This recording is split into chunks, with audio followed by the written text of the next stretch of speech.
And the reason that we want to bring Chicago to the front of the congregation is because Chicago is spending more energy and time protecting people that are illegally here than they are looking out for the people that pay the taxes inside of the city. Make sure y'all hit a like for the algorithm. Let's get it popping. Garrett Tenney is live for us in Chicago. Garrett. Yeah, Harris, those proposed changes would have allowed Chicago police to work with ICE only in cases involving a violent criminal, which is the kind of people state and local officials claim they don't want to be here. Instead, progressives on the city council have spent the past week preparing to fight this expected ICE operation by canvassing Latino neighborhoods to pass out these flyers, telling folks to not open their doors and to remain silent if ICE agents show up looking for any convicted criminals. Is this not disrespectful to you guys? Do you guys not feel disrespected? Honestly.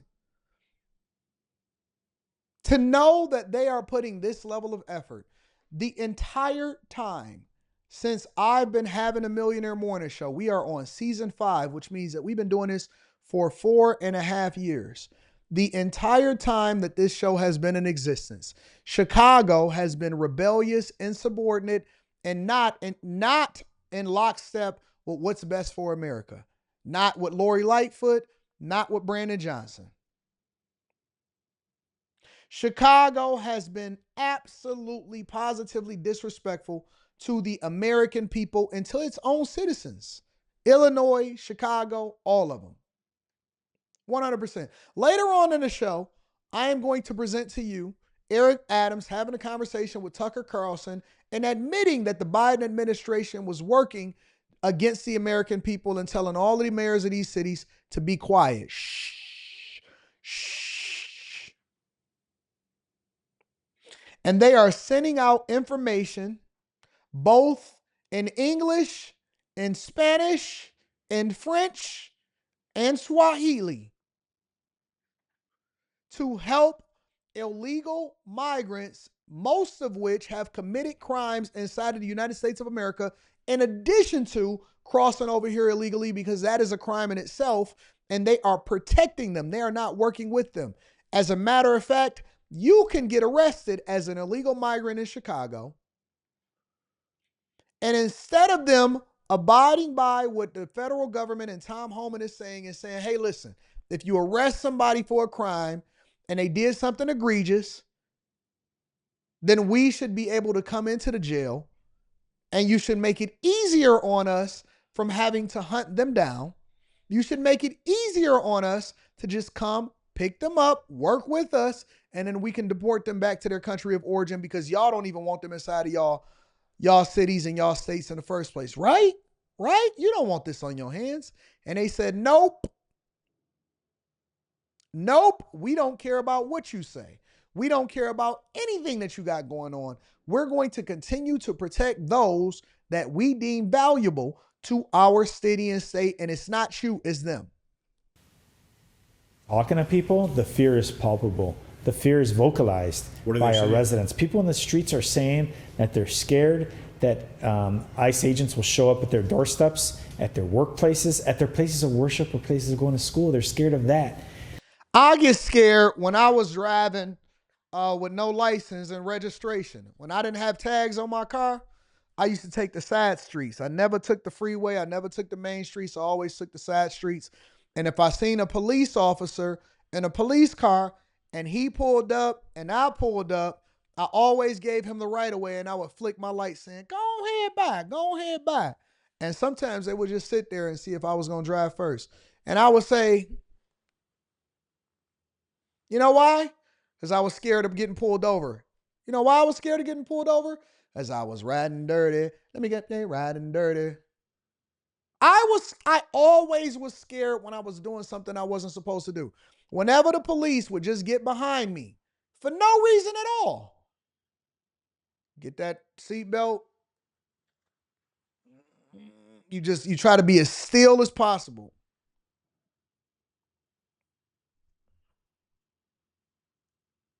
Click it in.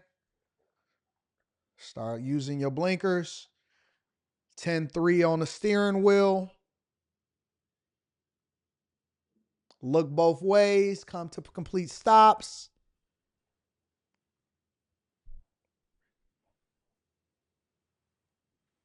Heart beating at 190 beats per minute.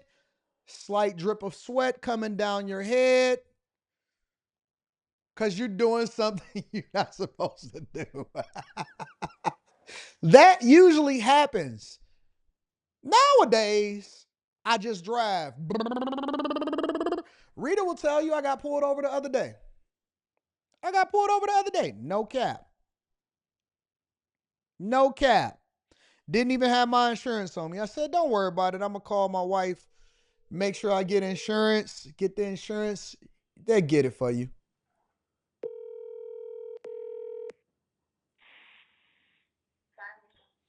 I get the insurance for you. Don't worry about it, officer. He went, checked my license. He said, man, don't worry about that junk, man. I ain't even thinking about it. Man, have a nice day, Anton. Yo, I checked your show out. It's a great show, so on and so forth. Right up the street.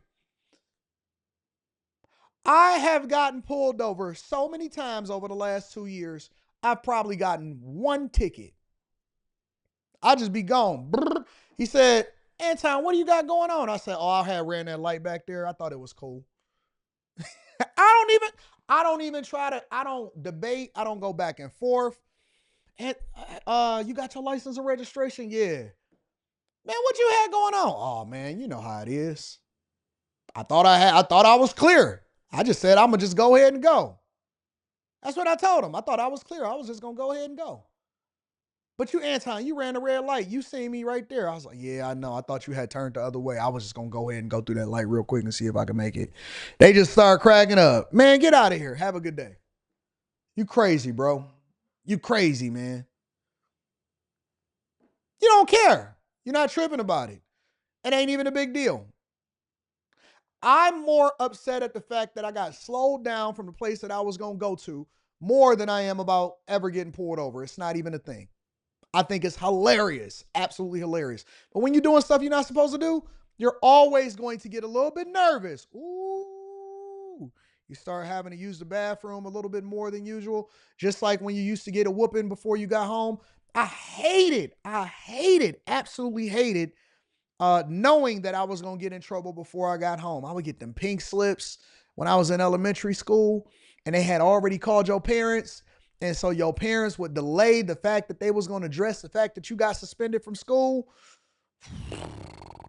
Got the bubble guts all day long. Oh, I got to use the bathroom. You stay out playing a little bit longer, knowing you got to come home and get that whooping. You got to come and get that whooping. You can't keep avoiding what we got going on here. It's whooping time, buddy.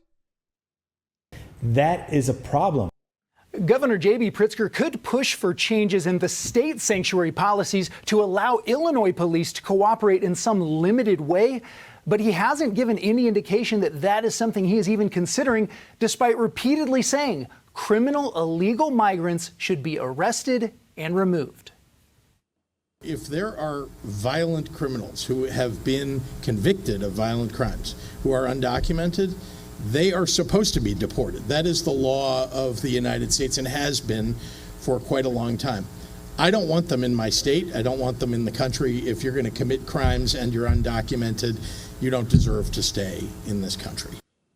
The sad irony here is that by not helping to remove those folks, Democrats here say that the folks they are trying to protect, those law-abiding individuals who are here illegally, by not cooperating with ICE, more of those very individuals are inevitably going to get picked up by ICE while agents are trying to track down those who are the most dangerous. One example, Harris, during an ICE operation in Chicago back in 2018, agents arrested 156 migrants.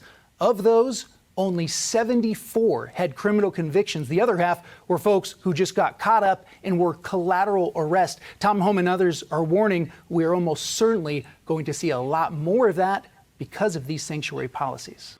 This governor speaks from both sides of his mouth, honest to God. Absolutely he does. Because you can't say you align with him, but then you're going to block them at every turn and prevent them from doing their job and getting the people that's not supposed to be there from out of there. What is he getting out of it? Harris? And just so I'm clear, I mean, if they came here illegally, they already committed a crime. They broke our laws of sovereignty. So there's 156. Yes, 74 had committed crimes either in their former countries or in this one. But the balance of that was, from what you're saying, and that's what I want to get straight, they were here illegally anyway. Here illegally, not violent criminals, though. And that's what the administration is focusing on in this initial set of operations. All right, that's helpful. Let me go over into another source so that we can make sure we get it from both sides, because Chicago residents are now willing to work and help the Trump administration against the Brandon Johnson administration and get these people up out of there. Let's bring in Chicago resident Kata Truss, who sued the city over its handling of the migrant crisis. Thank you so much. Match my outfit. Okay, I see you. I'm going to make my Fox debut with my hair matching my outfit. Get it then, girl. So much for joining us. First up, what was your reaction to the president's words there? I felt good. I felt positive. I felt that change is on the horizon. One of the things that I just want to say to Americans is pray for President Trump, pray for this administration, pray for this country. I think that if we're all on the same accord, you know, you've heard people talk a lot about in the last couple of days about peace, about love, about protections, about the good of the country. And I want us to keep those things at the forefront of the focus as we begin to see a lot of the What's going on, things Heather? that Better late President than Trump never. wants to do here in America, those mandates pushed. And in terms of the migrant crisis here in Chicago, we're excited. We're excited to see that something is about to happen, that there's about to be a change. We cannot continue to hemorrhage money in this city the way that we have been. I do have some concerns, though, about the fact that I do know that city officials here are holding classes to teach migrants how to avoid ICE or how to evade ICE, basically teaching illegals how to be more illegal, if you will. That's troubling for me, but I have complete faith and confidence in Tom Homan and in our current president, so I'm excited for what's to come. All right, so you mentioned Tom Homan. He brought up Chicago earlier when he was on this program, Caught for Five Guys. This was Homan talking about how he's working up a target list. Listen. We've been working up the target list. There was some discussion about Chicago because the specific operational plan was released. So we had to look at and reevaluate, does this raise officer safety concerns? And it does. But we've addressed that, and teams are all effective today. Okay, so how confident are you that they're going to right the ship there in Chicago that's been dealing with this crisis? I'm very confident. I am confident in this administration. I am confident in Tom Homan getting things done. And I am confident that the Chicagoans are going to step up. We're ready to assist in any way we can. There are those of us who are willing to work with this administration to make sure that people who are here illegally are sent back home. We want to also make sure that those criminals who came here to set up their criminal operations, again, are sent home. And so whatever we have to do as Chicagoans to assist with that, we're ready and willing to help. Okay. All right, so this is what I want y'all to do. All right, I'm with that. Shout out to Kata Truss. Shout out to baby girl. You look good. You got your Sunday's best on. You got your hair matching your lips matching your outfit, and you getting to it. Okay, baby. You said that I'm going to show up and show out on Fox News on my debut. I'm with you. All right, so this is what we going to do. Y'all ready to get an action plan together? This is the action plan, Kita. So this is what we going to do, baby. We don't just want to make sure that these migrants are deported. We want to have that same energy when it comes to the people that are tearing up our neighborhoods also. We want to have that same energy when it comes to the people that's tearing up our neighborhoods also. Can I get an amen? When we get done helping them deport illegal migrants, we want to also clean up our neighborhoods, reduce crime, and allow for our children to walk down the street and play. And we want to help the law enforcement and authorities remove the people that we know that are committing the most egregious crimes inside of our neighborhood also. That's all I'm saying. That's all I'm saying. Let's stay consistent with it. Let's keep the movement going. Let's work to turn Chicago red. And then we want to also make sure that we hold ourselves accountable so that we don't have to call Black Lives Matters every time that a police officer have to engage with somebody that's trying to shoot their lights out. That's all I'm saying. That's all I'm saying. I'm not saying nothing that y'all didn't already say. I'm saying it because I'm saying it. I'm saying it because it's true.